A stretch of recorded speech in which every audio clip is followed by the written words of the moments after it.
Salve família, chegamos a mais um vídeo do África Mamba, a sua casa do futebol africano aqui no YouTube do Brasil, sempre agradecendo vocês que têm chegado cada vez mais, graças a vocês a gente está muito perto dos 1.000 inscritos, cara, muito obrigado, eu poderia falar aqui que é algo natural, que é algo, mas não é, eu estou muito feliz mesmo pela chegada de vocês que têm chegado durante essa Copa do Mundo aqui no canal, têm curtido os vídeos, como é muito importante vocês curtirem esse vídeo de agora para chegar mais longe e principalmente se inscrito no canal, estamos muito perto de chegar a 1.000 inscritos, muito obrigado a todos vocês que confiam no projeto, isso é muito importante para mim, beleza? Depois de todos os informes, vocês já estão vendo que eu tô com o uniforme que o Marrocos acabou de jogar, eu tô gravando esse vídeo cerca de 40 minutos após o empate de Marrocos com a Croácia, mas esse vídeo a gente vai, inclusive, com o uniforme, tá, do Marrocos nessa Copa do Mundo, tá? Um dos uniformes mais belos dessa edição da Copa, tá?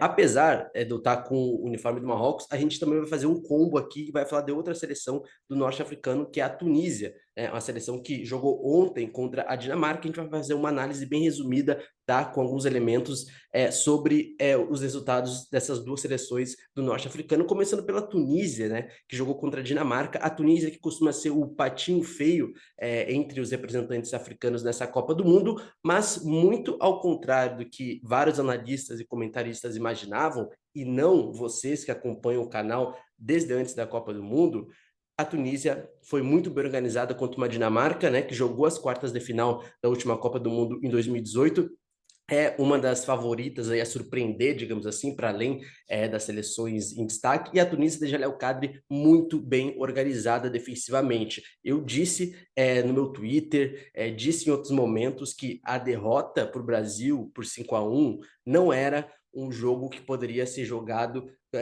fora, porque havia aprendizados e não era um jogo que definia todo um processo de maturação, um projeto da Tunísia. E ontem, contra a Dinamarca, a gente viu essa Tunísia muito bem postada, uma Tunísia que perdeu gols ali que poderiam ter decidido a vitória contra a Dinamarca, mas sobretudo uma Tunísia muito bem organizada, com um sistema defensivo do Jalel Kadri, que antes da Copa do Mundo, tirando o jogo do Brasil, não havia sofrido nenhum gol e não havia sofrido, perdão, nenhuma derrota sob o comando do Jalel Kadri desde o fim da Copa Africana das Nações, que foi lá em fevereiro. Ou seja, olha que trabalho interessante dessa Tunísia, que pode não ser aquele futebol mais ofensivo, como o pessoal costuma dizer, que é da escola africana. A gente tem um vídeo, inclusive, falando sobre esse termo escola africana aqui no canal. Vou deixar o cardzinho aqui em cima para vocês. Mas a Tunísia demonstrou um futebol muito bacana e eu vou dar um destaque, tá? Para mim, ontem o destaque foi o Laidouni, tá? Laidouni ou Laidouni, o meio-campista daquela seleção tunisiana, a seleção tunisiana basicamente jogando em casa, né, pela proximidade ali dos países do norte africano com outros países do Golfo, principalmente o Catar. Então, a seleção tunisiana jogando em casa com uma participação da torcida fantástica, tá? E desde o começo a Tunísia marcou muito bem, jogou bastante em contra-ataques, inclusive finalizou mais que a Dinamarca no jogo de ontem, tá bom? Para quem disse que a Tunísia só se defende, que a Tunísia apenas sabe se defender e não sabe atacar, ontem alguns estereótipos foram quebrados sobre essa escola tunisiana, mas o Laidouni foi o grande destaque da seleção. O cara que roubou a bola, o cara que tem uma técnica para distribuir o jogo, tem um bom passe e principalmente ontem ele foi a figura máxima dessa Tunísia que luta, que se organiza, que a Tunísia que é de um povo guerreiro, a Tunísia que consegue demonstrar na sua seleção todo o DNA do seu povo, né?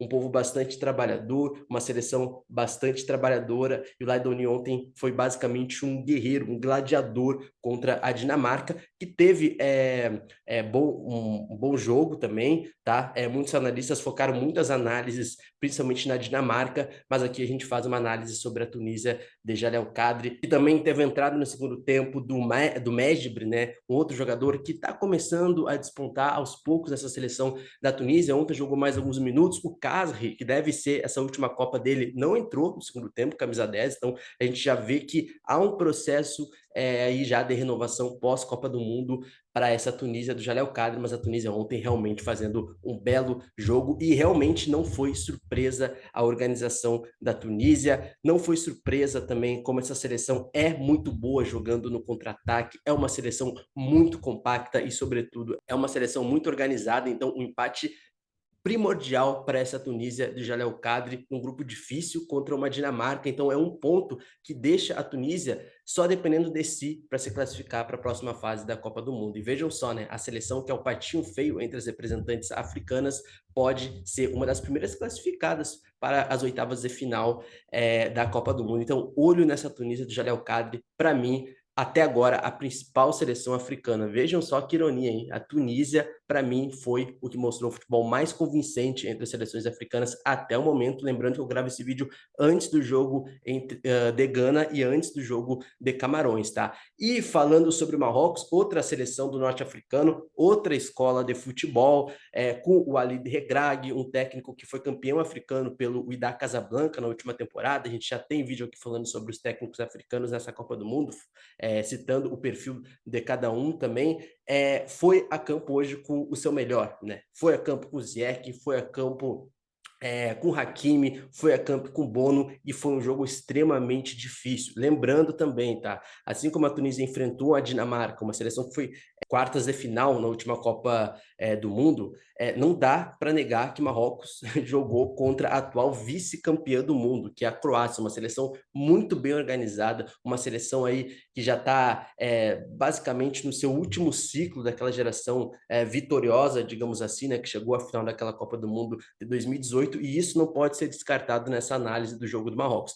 Foi um jogo esteticamente, tecnicamente não muito bom, assim, mas foi um jogo bastante interessante para a gente ver como funciona essa seleção do Walid Regragui, principalmente com a figura de Amrabat, um outro meio-campista também, muito parecido no estilo com o Laidoni também da Tunísia. Foi um cara hoje fantástico. A Tunísia jogou muito menos com a bola do que costuma jogar em outros jogos, com outras seleções que tem um nível técnico menor, mas é uma seleção muito bem organizada. O ponto positivo, além do Amrabat, tá? o meio-campista, que muitas vezes sem a bola acabava sendo uma espécie de líbero nessa defesa do Marrocos ali, com o Aguerd e com o Saïss. Eu falei do Aguerd já, né? O Aguerd, a contratação mais cara de um zagueiro africano na sua história, acabou se lesionando ainda nos amistosos pré-Premier League pelo West Ham, voltou nos últimos jogos aí para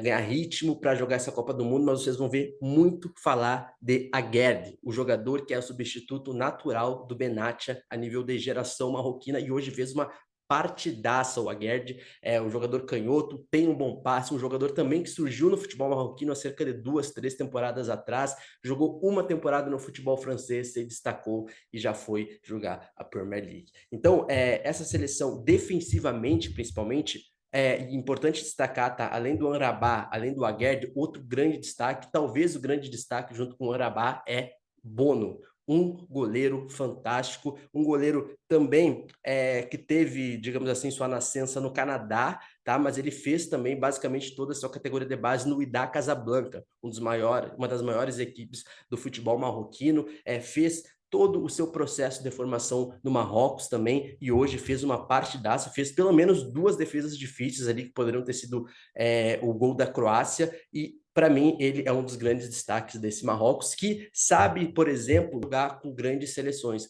Marrocos poderia jogar o seu futebol que é usual, ir muito para cima, abrir brechas para a Croácia, mas o Walid Regragui e a seleção do Marrocos como um todo sabe que Copa do Mundo não se pode errar. É um jogo que pode decidir uma classificação. E hoje o empate do Marrocos foi muito bom, considerando que era a atual vice-campeã do mundo. Os destaques negativos, digamos assim, Ziyech. Esperava mais do Ziyech. Ziyech jogando muito pelo lado direito, que é o lado que ele costuma jogar. Dependendo de quem possa jogar ali no meio de campo, ele pode atuar como um 10, mas como o Harit se lesionou antes da Copa do Mundo, ele vai acabar jogando pelo lado direito, mas também tem que reconhecer que ele ficou muito preso na marcação da Croácia também, que fez uma marcação muito boa quando o Marrocos tinha a bola. O En-Nesyri depende muito do passe do Ziyech, por exemplo, acabou não jogando bem. Buffal pelo lado esquerdo abaixo também, entrou o Exausto, ele não fez um bom jogo, mas o Exausto ele vai ser um cara muito importante para segundo tempo nessa seleção de Marrocos, ele que é cria do Barcelona, está emprestado agora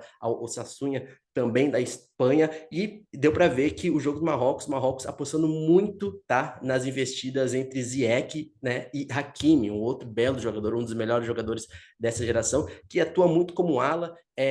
A Croácia encaixou a marcação bem encaixada mesmo no Hakimi, ele não conseguiu subir tanto como costuma subir, e por isso, querendo ou não, acabou matando ali algumas jogadas de ataque em tabela entre Ziyech e Hakimi. Mas, no geral, um bom jogo de Marrocos, que soube jogar uma partida de estreia, que soube entender que um ponto nesse primeiro momento é muito importante nesse grupo, que é muito difícil, um grupo com Bélgica e Canadá. Então, cada ponto nesse grupo é muito importante. Marrocos acaba tendo um bom jogo da estreia. Poderia ser melhor? Poderia ser melhor, mas o jogo da estreia é um jogo bastante nervoso. Deu para perceber que o Marrocos entrou muito nervoso, principalmente no primeiro tempo. Demorou muito por exemplo, entrar dentro do jogo mesmo, conseguir contra-atacar, dava para ver mesmo que tanto a torcida do Marrocos quanto a própria seleção do Marrocos estava nervosa, mas primeiro jogo é assim, não adianta. O nível técnico e o nível também da intensidade entre as seleções nessa Copa do Mundo muito parecida,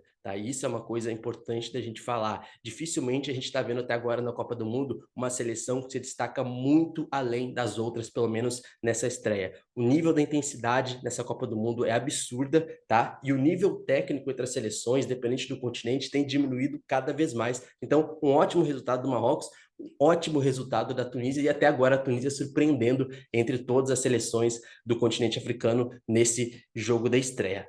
Vamos esperar quais serão os próximos passos e a gente vai acompanhando aqui no canal. Peço muito o like de vocês aqui. Podem comentar, que eu sempre leio aqui e comento junto com vocês o jogo aqui nos comentários do vídeo. Deixa o like para chegar mais longe e se inscreva no canal. Se a gente chegar até 1.000 inscritos antes da Copa do Mundo, vai ter alguma coisa especial, tá? Então eu agradeço muito a vocês que têm chegado aqui, que têm curtido o meu trabalho. Eu tô lá no Twitter, @Luiz Fernan Filho, onde eu estou sempre acompanhando ali o tempo todo, o dia todo, as seleções africanas, e também lá no @PontalancapDL, também no Twitter. Espero vocês no próximo vídeo para a gente acompanhar os próximos jogos, principalmente de Gana e de Camarões, que serão os próximos vídeos aqui do África Mamba, que é a sua casa do futebol africano, aqui no YouTube do Brasil. Tamo junto e fé!